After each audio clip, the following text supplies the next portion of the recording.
update of CAP checklist in clinical chemistry. So if the presentation ready, so she can start. Okay, can you hear me? Can you hear Yes, me? Doctor. Okay, inshallah. So I just one thing that when I want to change my okay. Can I make a big screen?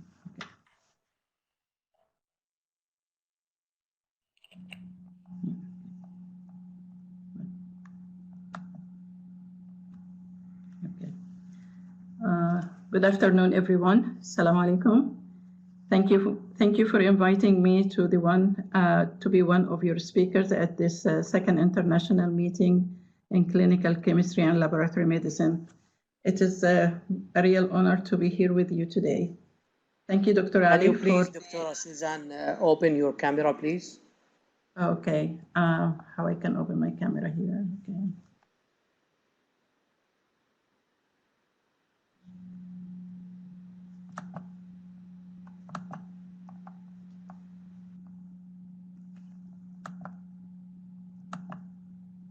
Okay. You want me to start again? Yes, thank you. Okay. Can you see me now? Yes, Doctor, you can continue. Okay, inshallah. I'll start from the beginning. Good afternoon, everyone. Assalamu alaikum. Thank you for inviting me to be one of your speakers at your second international meeting in clinical chemistry and laboratory medicine. It's really an honor to be with you today. Thank you, Dr. Ali, for the nice introduction. And thank you, Dr. Ali Al-Othim and Dr. Samia for inviting me. Thank you, Mr. Jamal, for the technical support. It's really a pleasure to be here. Today, I'm going to be talking about the update of CAP clinical chemistry standards. I'll go next.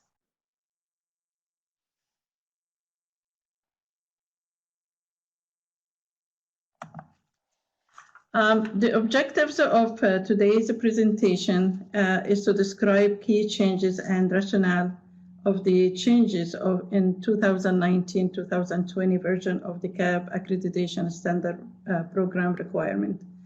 The second objective is to use CAP resources to identify changes and then to implement any necessary changes to ensure compliance with the new accreditation requirement. And also the last one is to practice a new standard training, to implement any necessary changes to ensure compliance with new accreditation requirements. I'm going to start with the first standard here. Okay, first thing is the objective is for the CAP resources. The following materials are actually available on CAP website and is available for everyone to access and also use them. Summary of discipline-specific checklist changes, and this is happening every year around August. And the changes will be presented there in a nice format so the labs can follow up on how to check the changes and do any necessary changes in their labs to be in compliance with. The second thing is the CAP accreditation program website tools. It's an excellent way to get all the information needed for the lab to be in compliance. The next one is instructions for downloading checklists. So there are ways or tools through eLab solutions to tell you how to get your specific version for the lab of the CAP standards. The next one is example forms from the accreditation resources on cap.org, and those forms can be used for your lab. For example, an analytical validation template, the analytical verification template, IQCB has been used by many labs. The first standard I'm going to talk about is the comparability of instrument. And this is something that came up more important now with COVID-19. a lot of labs have been using different platforms because of the shortage of reagents that we use for COVID. So it was necessary for the lab to implement more than one instrument and different platforms to use in the lab in order to keep up with the need for COVID testing. The standard states that if the laboratory uses more than one non-waved instrument, has to be non-waved instrument method to test for a given analyte, and for example here COVID-19, the instrument and methods are checked against each other at least twice a year for comparability of results. Means that not more than 6 months between the two checks. This requirement applies to tests performed on primary and backup methods used for patient testing. And the purpose for this requirement is to evaluate the relationship between test results using different methodologies, instruments, or test size. Again, a great example of that is COVID-19 testing because of the shortage of the reagents. How to be in compliance? You have to write a procedure for such a standard and then establish criteria of acceptability of the comparison between the instruments. This requirement is not applicable for calculated parameters. It's not required for waved methods, and also is not required for laboratories under different CAP numbers. The materials to use for the comparability studies, including, for example, patient samples, and which is the preferred one. Whether they are pooled or unpooled, that's the best way to compare between the instruments, and that's because of the there is no matrix effect if between the patient samples. The second to that would be quality control materials for tests performed on the same instrument platform and lot reagents. So if we are using quality control materials, it has to be used on the same instrument that we are using the same same lot of reagents. Also, we can use alternative protocols, and those alternative protocols will be based on quality control or reference materials validated. Means that whenever applicable, to have the same response as fresh samples. Evidence of compliance for, again, you know that we have to have a written procedure, establish criteria for acceptability, and to have the records of the studies with appropriate sample type. And it's not shown here, but approval by the medical director. The second criteria or standards that I'm going to talk about is a specimen rejection criteria. In the past, we used to reject most of the samples for the different reasons that we have. However, with samples that would be rare to find, or it's not easy to get back, the samples from the patients for the many different reasons. Again, COVID-19 samples could be one of them. The revised standard here that states that there are written criteria for the rejection of unacceptable specimens and instructions for the special handling of suboptimal specimens, and record of disposition of all unacceptable specimens in patient client report and or quality management record.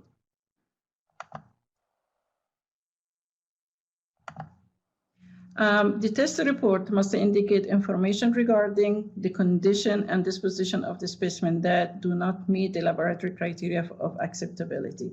Also, this requirement applies to specimen received for all types of testing, so there is no differentiation what that type of specimen. Also, it does not imply that all unacceptable specimens are discarded or not analyzed, and that's the key here. There must be a mechanism to notify the clinical personnel responsible for patient care. And if the treating physician desires that the results and the laboratory also agrees to perform the testing, the lab must note the condition of the specimen on the report. And this is something that we have to be in compliance with. some of the tests that may be incorrect on such a specimen because of the suboptimal condition that they were received. The laboratory may wish to record that a dialogue was held between the physician when such occurs. This standard, again, may be used more often at this time with COVID-19 and should be monitored and included in the laboratory QM program or plan. The next standard I would like to talk about is reagent expiration date. And this is also an issue regarding when the reagent expires, do not use. However, there are some conditions and some places that this would be a difficult thing to do because of different reasons. So the standard says that all reagents are used within their indicated expiration date. You notice that expiration date are assigned by the manufacturer because of the stability. So we have to observe that. The laboratory must assign an expiration date if an expiration date is not provided by the manufacturer. So it is the laboratory responsibility if the manufacturer does not assign a date that the lab have to assign a date. The laboratory must base the assigned expiration date on known stability, frequency of use, storage conditions, and risk of deterioration. So those have to be assessed before assigning a new expiration date. So that's the standard. But laboratories not subject to US regulations and military laboratories in overseas locations may use expired reagent. This is not allowed in the United States, but it is only for laboratories that overseas and also for military laboratories. And the reason is that the reagents are unique, rare, or difficult to obtain, or the delivery of the new shipments of reagents is delayed through causes not under the control of the lab. This is condition, again, might be facing several laboratories during the COVID-19 pandemic. And from the first presentation by Dr. Faisal, that was something that in their business continuity plan, that probably something that is already in the do there. The evidence for compliance that the lab must retain records of verification of the performance of expired reagent in accordance with the written laboratory procedure. So there must be a laboratory procedure to say okay, if I'm using expired reagent, what are the conditions and what I'm gonna do to make sure that this expired reagent is actually acceptable for my testing. The laboratory must also retain records of its effort to obtain reagents in a timely manner and the rationale for continuing to perform the test instead of performing it, instead of referring it to another laboratory. So again, I cannot just take an easy way and say, my expired reagent, I cannot get a reagent. I'm going to use the expired reagent, but must be records to show that, there are efforts actually being put in place to get the reagents in timely manner. Or also there is condition that cannot be referred to another lab.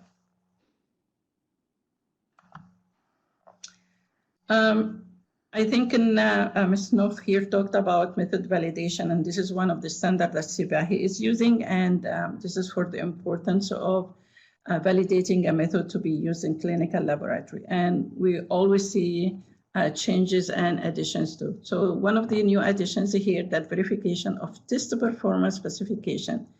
The standard says that test approved by an internationally recognized regulatory authorization laboratory not subject to US regulations. For laboratories not subject to US regulations prior to clinical use of each test approved by an international recognized regulatory authority like the CE, for example, the laboratory has performed a verification study and prepared a written assessment of each of the following test method performance specification as applicable, using a sufficient number of characterized samples. The standards to use is analytical accuracy and analytical precision, reportable range, and then any other performance characteristic required to ensure analytical test performance. The accuracy is verified by comparing results to a definite or reference method or an established comparative method. Use of metrics, appropriate reference materials, patient specimen, altered or unaltered, or other commutable materials with known concentrations or activities may be used to verify accuracy. The use of routine quality control materials or calibrators used to calibrate the method, of course, is not appropriate. Precision is verified by repeat measurement of samples or verifying concentration of activities within run and between run over a period of time. The reportable range of an assay is the range of the values that the laboratory reports for the assay. The laboratory must also validate analytical sensitivity, that's lower limit of detection, and analytical specificity, that's the interference, if the test manufacturer has not documented these test characteristics. So the lab is responsible of doing them. Data on interferences may be obtained from manufacturers or published literature. So a lot of literature there that would be applicable specifically for the interferences. The laboratory must validate other relevant analytical characteristics not documented by the test manufacturers as appropriate. And this is all depends on also the medical director of the lab choices. If multiple identical instrument or device are in use, there must be record data and written assessment showing that the method performance specifications have been separately verified for each test and instrument or device. So it is like I'm having two instruments of the same model and the same mate. Each test has to be verified and have the method validation characteristics and for all of them, and records have to be kept for each one separately. And those two instruments, two or more, have to also have comparison results every 6 months. Now, if a method is verified by someone other than laboratory personnel, for example, a lot of labs will have the manufacturer representative do the validation. Then the laboratory must have records to show that the verification correlates with in-house test performance by showing confirmation of performance specification by the laboratory personnel testing known specimens. So laboratory personnel have to show that also their participation in the validation process. The requirement for written assessment applies to all tests implemented after June of 2009. So, however, all non-wave tests may have been recorded, may have records of completed analytical verification regardless of the implementation date. So even there was no written assessment applied, yet the records of validation should be always reserved with the life of the instrument. The written assessment must include an evaluation of each component of the verification study, including the acceptability of the data. And if data included discordant results, there must be a record of the discordance and investigation of any impact on the approval of the test for clinical use. The evidence of compliance, and this is everything has to be always with the SOP. So written procedure to verify the test method validation specification and the records of the test method performance specification for each test.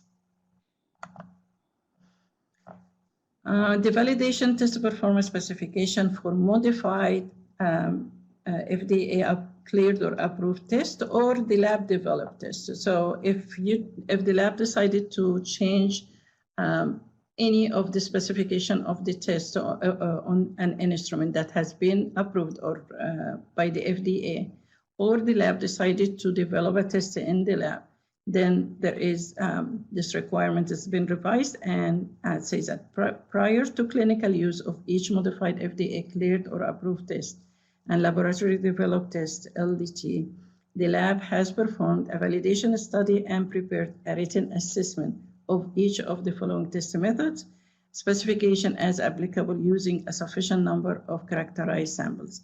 The validation here would be more than if it is FDA approved. We'll have the analytical accuracy, analytical precision, reportable range. Now the analytical sensitivity have to be checked. That's lower detection, limit of detection, analytical specificity, and any other performance characteristic required to ensure analytical test performance. For laboratories not subject to US regulation, this requirement also applies to the tests that are not approved by an internationally recognized regulatory authority, that approved tests that have been modified by the laboratory. So the tests have to be first, if it is not approved by FDA or is not approved by international recognized regulatory authority, that it has to follow that this method of detailed method validation. Second thing, the accuracy is validated by comparing results to a definitive or reference method or an established comparative method. Use of metrics appropriate reference materials. This is very important. Metrics appropriate reference materials. Patient specimen, altered or unaltered are the best. Or other commutable materials with known concentration or activities may be used to validate the accuracy.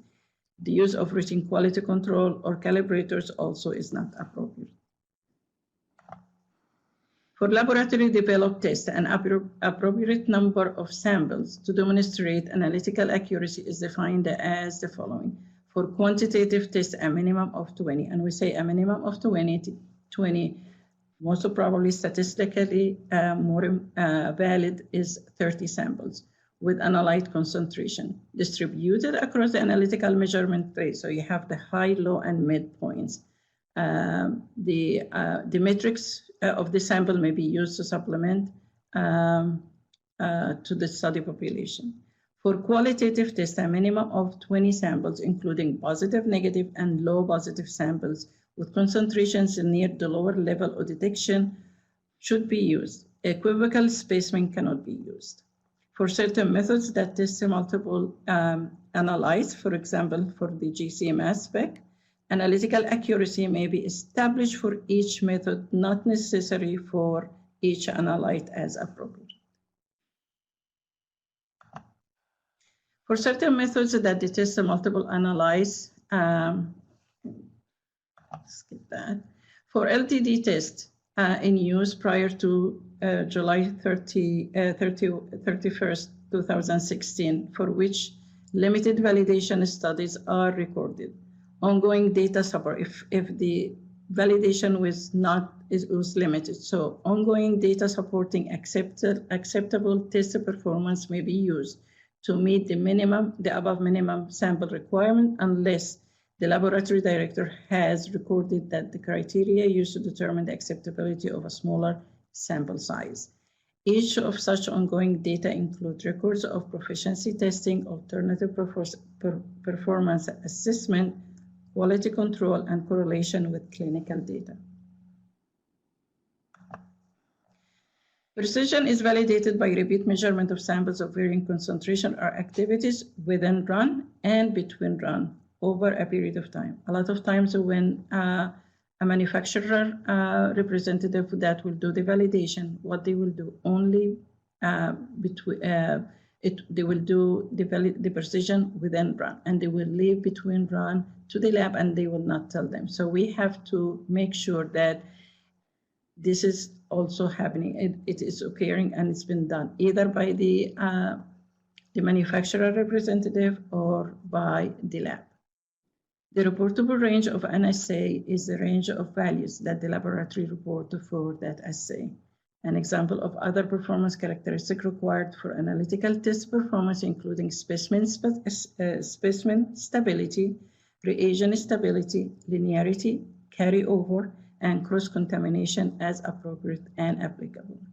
If multiple identical instruments or devices are in use, there must be records, data, and written assessments showing that the method performance specification have been separately validated for each test and instrument or device.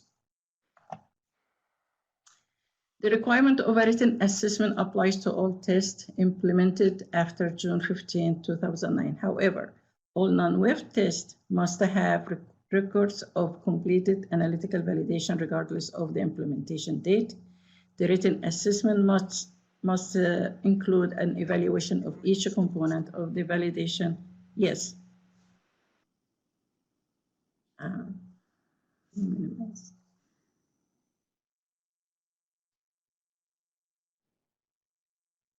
Okay, I'm going to make it shorter, I think. It's about, okay. I'll cruise to after validation.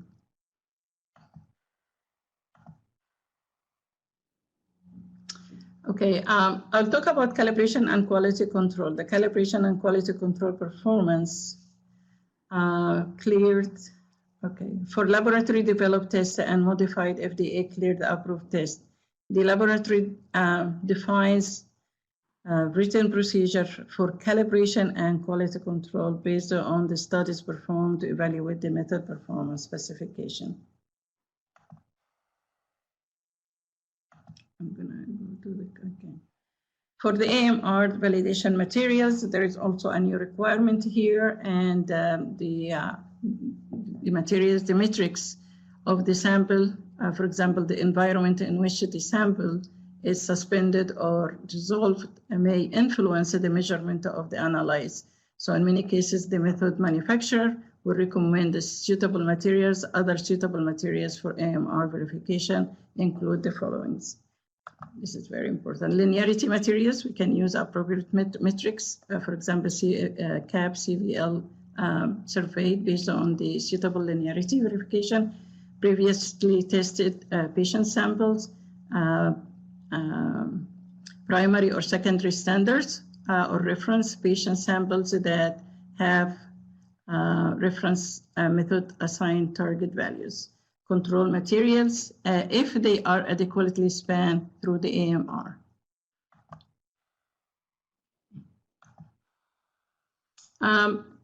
There is a new standard regarding the fluorescent antibody stain for the QC, and in this standard that positive and negative control are included with each patient run for fluorescent antibody stain, for example, ANA. Okay, and also the method used for detection of anti-ANA should be included in the report. That was not done before. Also, there is a new standard regarding opiate immunoassays that the urine opiate immunoassay cutoff should be 300 nanogram per milliliter cutoff for the specimen, urine specimen should be utilized, and that if it is used for emergency department and pain management, but if it is used for workplace drug testing, it's 2,000 nanogram per ml. And the last one here is with regard HIV primary diagnosis testing that I don't know if Sibahi has a procedure for that, requires or there is a guideline for HIV primary diagnosis for HIV testing that to have supplementary or confirmatory tests. So that would be up to Sibahi for the Saudi Arabia. In conclusion, improving laboratory standards on global level is a continuous process for providing patients with the most accurate result. Thank you so much. Thank you, Dr. Suzanne, for an excellent talk. I'll ask the speaker if anybody have any questions, so we'll open it now. Yeah.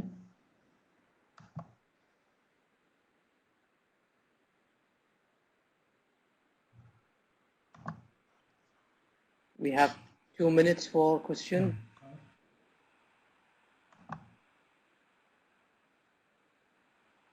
Until we receive questions, I have one question for Ms. Nof. Dr. Susan, she spoke about the use of expired reagent, and unfortunately, because we are CAB accredited and Sibahi accredited, Sibahi, they have their own standard. They don't allow to use expired reagent. So how we can use both, because it seems that two different approaches to the reagent. Yes. And this is only at emergency use. If it's only allowed. Can you hear me too? Yes, I Dr. can. Ali, can you hear me? Can you hear me? Yes. Okay.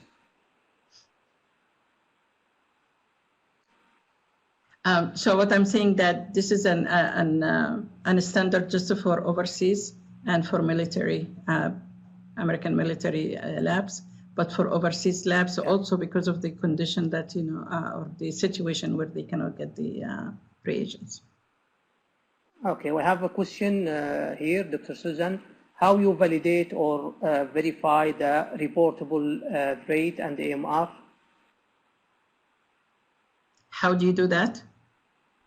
Yes, so you have to get samples at that. Yeah. So the materials you use, it should be known materials of known standard concentrations, and it should be spanned through the AMR would be valid. If it is FDA approved the procedure, the manufacturer will have their range. So we do get the verification material actually from either from the manufacturer, or you can get it from linearity materials from CAP. However, it has to be through the span and as close as possible to the lower end and higher end from the manufacturer claim. And the percentage, how far it is from the lower end or higher end, it depends on the medical director decision. So that's what CAP stands for. Okay, thank you. Is that clear? Mr. Faisal, we have a question. How would you manage differently if you worked in a poor lab with limited financial resource or budget? Okay, hi, can you hear me? Can you hear me? Yes, I can hear you. Yes. Can you hear me? Dr. Ali, he's asking if you're hearing him. So I think the business continuity, as I mentioned. Yeah, that's fine. So since you can hear me, it's fine. So as I mentioned earlier, the business continuity plan can work in all type of labs, regardless of the size, regardless of the complexity. So as much as possible, we will try within our limited resources to continue the operation of the laboratory in terms of manpower and in terms of supplies. And as I mentioned earlier, if you have any issues in terms of, can you please raise up your voice, because I think this to the leadership team.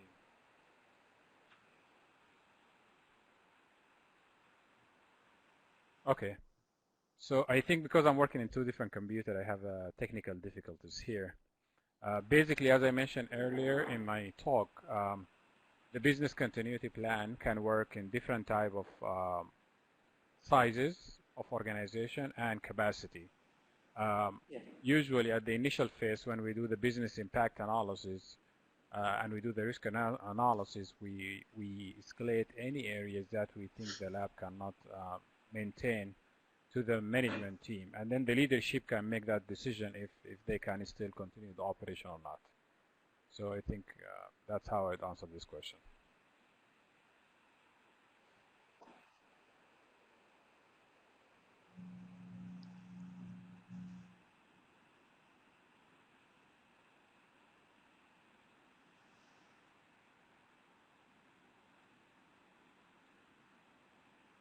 Okay.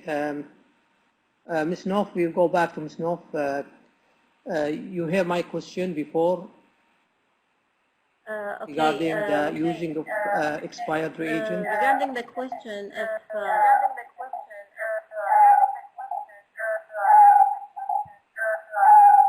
the voice is not clear.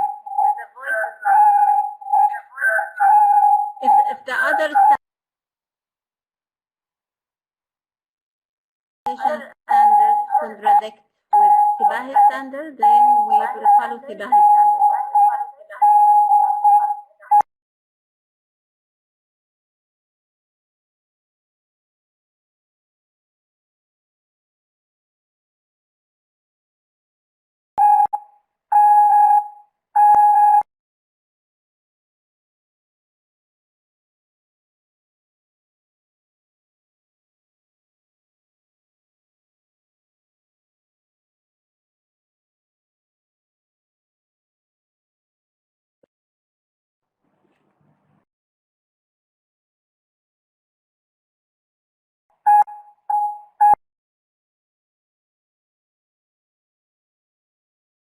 Technical issue with the voice, Snow.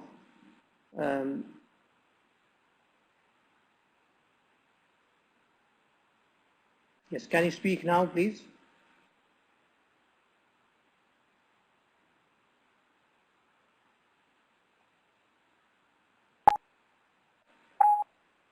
Can you hear me? Yes. Can you hear me? Yes. Okay. I will repeat my answer.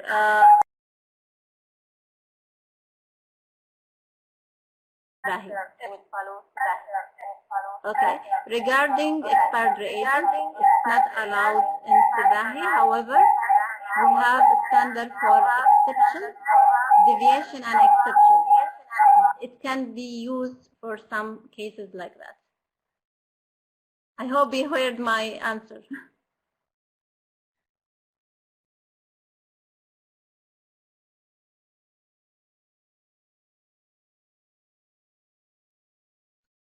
Receive. Is it acceptable if we compare the test with other lab which uses different method for the same test, or it should be the same method? معلش دكتور تعيد السؤال please repeat because السؤال هو قطع. For alternative assessment for BT sample that we didn't receive, is it acceptable if we compare the test with other lab which uses different method for the same test, or it should be the same method? For PT, we have accept alternative only if there is no PT program. Otherwise, we need to have PT program. For the alternatives, it should be the same test, the same methodology used. Again, we only accept if there is no alternative PT program for the alternative. Dr. Suzanne, you have any comment on that question?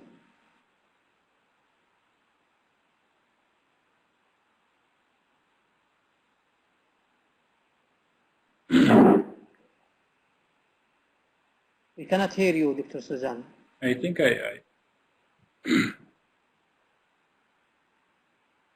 Can you hear me now, by the way, Dr. Ali? Yes, yes, Mr. Faisal. Yeah. Okay. So you can use another method as long as the yes. Yes, go on, sir. Yeah, go ahead, doctor. You can use another method as long as okay. Okay, you can use another method, so it doesn't have to be the same method as long as it's the same analyte, even it says a different reference number. Okay. Mr. Faisal, you have a comment?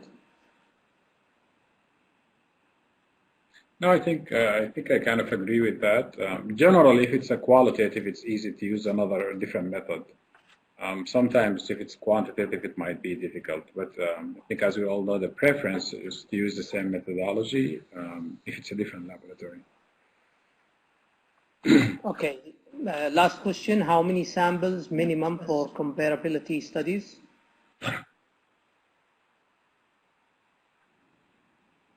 20 samples. 20 samples minimum, however, statistically known that at least 30 would give you a better statistics. So the more it is better, however, the minimum is 20. And also when you compare between methods, it has to go through the span of the testing, so from low to high. low, mid, high. So it has to be across the board. You also have a comment here. Actually, I agree again with Dr. Suzanne about 20. But usually in our policy, we write that 20. However, in rare situation, if we have difficulties, the medical director can choose to accept a fewer number of samples. But I agree with you, 20, and I think specifically, as you mentioned earlier in your presentation, for lab-developed tests, you need 20 samples. But of course, for other tests, we can opt to choose less in fewer cases. But as you have enough number of samples after you go live with the test, you can add more to it. And that's very true. So along the side, after you finish your study, you can go along and add to it as more specimens become more available. Okay, we're going to finish the session. I would like to thank you all to be with us. We have a great lecture, really. We gain a lot of knowledge. Thank you so much for joining us. Thank you. Thank you for having us. Awesome.